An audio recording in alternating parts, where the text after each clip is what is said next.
전략 공천되는 바람에 내가 후보에 밀려났지만 여사한테 잘 보여야 돼. 나 여사한테 찍히면 어떡하냐. 공기업도 못 가는데. 김웅수 총장님, 우리 좀 짧게 질의응답 해봅시다. 2022년 9월 세민연 사무총장이었죠? 네, 그렇습니다. 예, 그 당시에 세민연이 MBC 바이든 날리면 보도 고발했죠? 그런 사실이 있습니다. 그리고 지금 현재 공영 홈쇼핑 사회이사죠? 맞습니까? 그렇습니다. 예. 2022년 김대남이 강남구청장 후보 나왔을 때 대변인 맡으신 적 있습니까? 그때 맡았습니까? 안 맡았습니까? 맡은 적이 있습니다. 네. 2022년 교육감 선거 때 김대남 씨가 총괄선대본부장 증인이 대변인 한 일이 있습니까? 그런 적이 있습니다. 네, 두 분이 가깝게 느껴지네요. 객관적으로 보기에. 한 가지만 더 묻겠습니다. 민원 내셨죠? 방심위에. 네, 그렇습니다. 예. 그런데 아내, 딸도 같이 똑같은 민원 낸 사실이 있죠? 저희 가족이 함께 공동 참여한 적이 있습니다. 네, 들어가세요. 봉지욱 기자님 나와 주십시오. 이상한 일이 한두 개가 아닌데 김웅수 총장 역시 아내, 딸 등 네 명이 같이 민원을 냈습니다. 이거 혹시 취재하신 적 있습니까?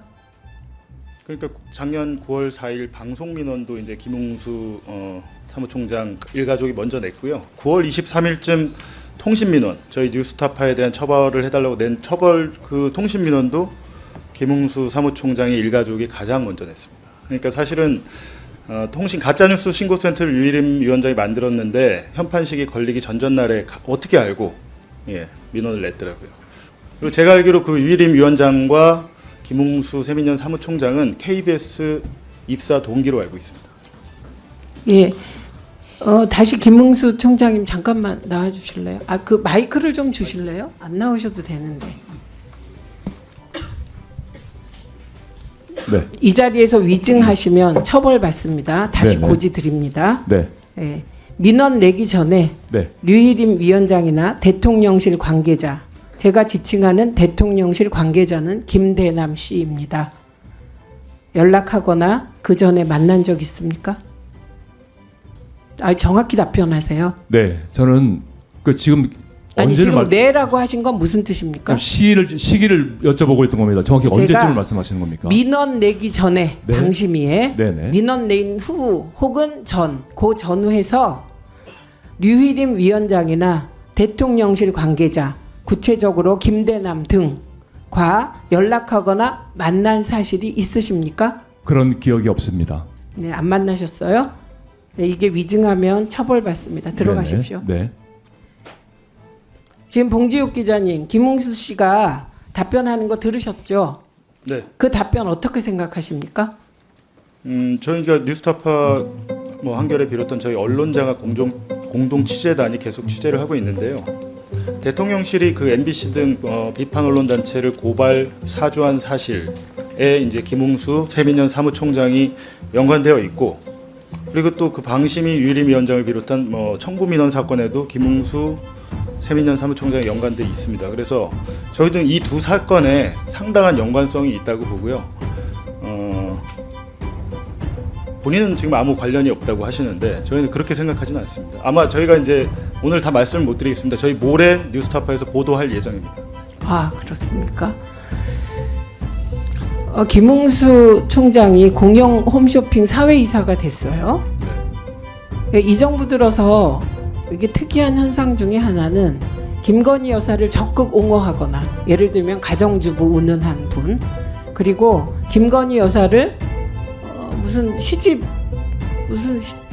출판 기념회 같은 행사에 초대하거나 이런 분들이 꼭 보상을 받아요. 이 김대남 씨의 경우도 MBC 바이든 날리면 보도 관련하여 고발한 데 대한 대가라는 의구심이 있습니다. 어떻게 생각하십니까? 그렇게 볼 수도 있지만 이제 그 41개 서울의 소리 이명수 기자가 그 41개 음성 파일을 갖고 있고, 저희도 이제 진작에 제공받아서 제가 쭉 내용을 봤는데요. 대통령실 소속 그 비서관 직무 대리가 총선에까지 나간 분이 단 한 번도 윤석열 대통령 얘기를 하지 않습니다. 계속 김건희 여사한테 잘 보여야 돼. 이원모 전 비서관 때 전략공천되는 바람에 내가 후보에 밀려났지만 여사한테 잘 보여야 돼. 나 여사한테 찍히면 어떡하냐. 공기업도 못 가는데. 그렇게 얘기하고 결국에는 실제로 그 얘기를 하고 공기업 관련 취업 얘기를 계속하다가 실제로 지난 8월 3일에 서울 보증보험 3억 상임 감사로 갔잖아요. 그때도 그 전에도 이미 계속 여사님 타령을 하고 있거든요. 실질적으로 이제 저는 대통령실의 민낯을 보여준 거다 이렇게 보고 있습니다. 네. 다음으로 권익위 총괄과장 나와 주실래요?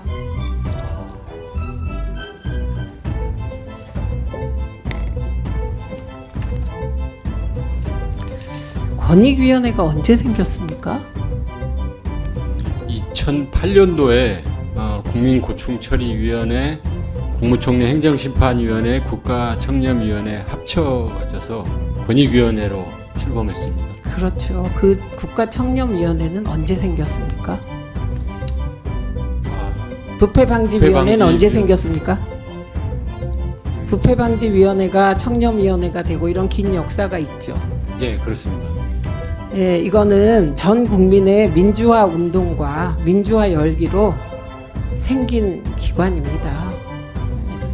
그래서 DJ가 어렵게 해낸 몇 가지가 있습니다. 이 자리에 있는 방송위원회, 이것도 DJ이기 때문에 방송 정책을 무소속 중립기관으로 이관한 것이었고요. 그리고 부패방지위원회가 그때 생깁니다. 그리고 그것이 계속 발전되고 확대돼서 권익위원회로 통합된 것이죠. 네. 그러니까 권익위원회의 존재 이유가 분명하다는 말씀을 드리는 겁니다. 다른 모든 기관이 권력에 봉사하고 충성하고 기준과 잣대를 흐트러뜨려도 권익위만은 그러면 안 되죠. 그거를 그 기관에서 몸소 실천한 분이 계셨잖아요. 디올백 사건의 잘못된 처리에 저항하다가 극단적인 선택을 한 분이 계시잖아요. 저는 그 희생이 그냥 있었던 거라고 안 봅니다. 권익위를 지키려는 희생이라고 생각합니다.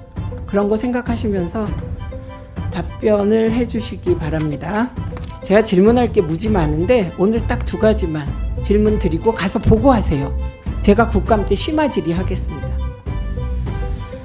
하나는 류희림 위원장 사건의 경우 7개월간 판단을 지연하셨죠. 판단을 고의로 지연하거나 이런 건 고의로 아니고요. 지연하셨죠. 그게 처리 뭐 이렇게 기간이 어려운 겁니까?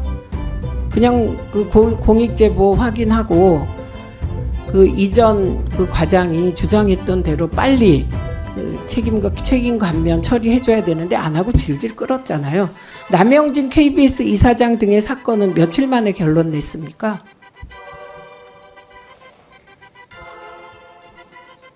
며칠 만에 결론 내셨어요?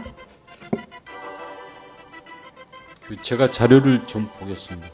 네. 그거 누군가 기록하시고요. 또 하나 물어볼게요. 9월 14일 장경식 단장이 유일임 위원장에게 청부 민원 관련 동생이 민원을 넣은 것 같다. 이런 보고를 했다고 주장하는 쪽이 있고 본인은 부인합니다. 이거 수사하면 밝혀지겠죠. 언젠가 수사는 꼭 됩니다. 장경식 단장 조사했습니까? 저희 이해충돌 아니 그냥 조사했습니까? 안 했습니까? 권익위가? 사실관계 확인한 다음에 저희가 이제 전원의 의결로 처리한 건 맞습니다. 아니요. 장경식 단장 조사했냐고요. 그 조사라는 게 뭐 어떤 범인지 모르겠는데 어쨌든 신고 내용을 저희 법에 따라서 아니요. 신고 내용 장경식 확인해서요. 단장 조사했냐고요. 뭐 그거 그렇게 어렵습니다. 좀 답답해. 1분 더 주세요. 조사했습니까? 안 했습니까? 장경식 단장 권익위 조사 받았어요? 안 받았어요? 받았습니다. 어떤 형식으로 받았습니까? 서면 아니면 직접 대면 조사? 그 대면도 있었고요. 이렇게 서면으로 이렇게 제출한 것도 있었어요. 네.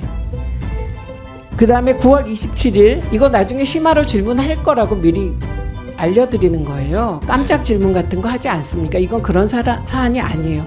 9월 27일 방심위 내부에 류희림 위원장은 왜 이해충돌 관련하여 그 조치 취하지 않냐는 글 올라온 사실이 있습니다. 이와 관련하여 부속실장 개입 여부 조사했습니까? 안 했습니까?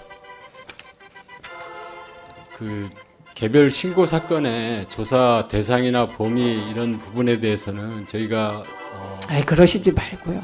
그게 말이 됩니까? 지금? 말씀드리기가 어려운 점을 양해해 주시면 감사드리겠습니다. 양해 못 하겠는데요. 이게 양해할 일입니까? 예. 제가 뿐만 아니라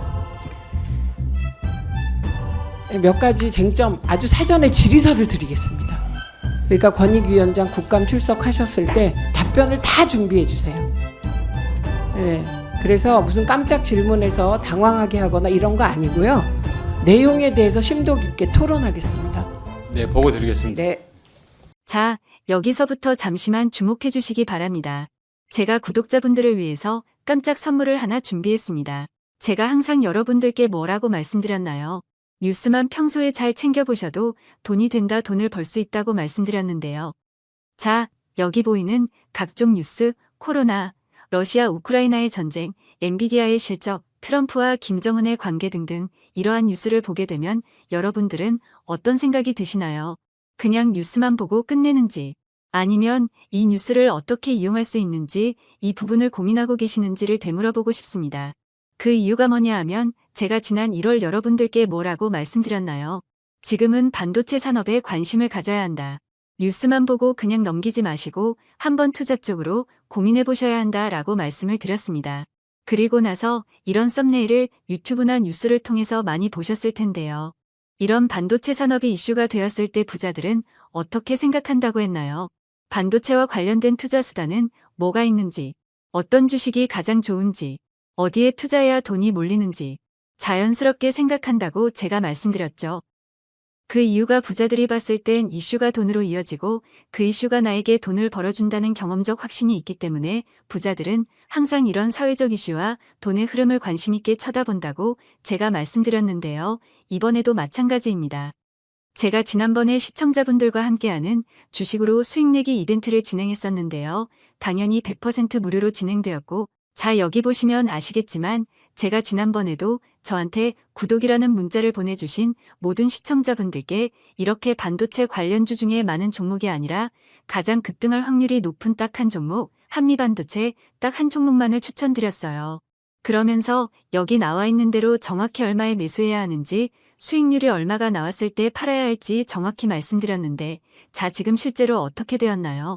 오른쪽을 보시면 아시겠지만 제가 1월에 문자로 이 한미반도체를 소개해드리고 나서 실제 3배 이상의 급등이 나왔죠.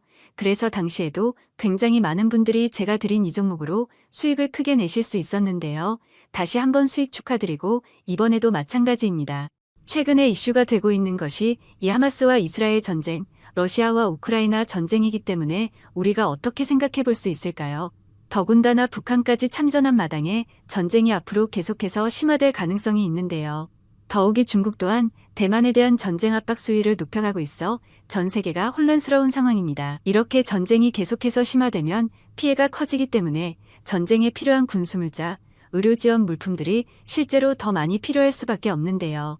그럼 그 중에서 실제 전쟁의 여러 물자들을 지원해본 경험이 있고 건설, 의료 수준이 높은 우리나라 기업들 중에 한 곳이 가장 크게 부각받을 수밖에 없는 것이고 당연히 우리가 이쪽으로 생각해야 된다는 겁니다.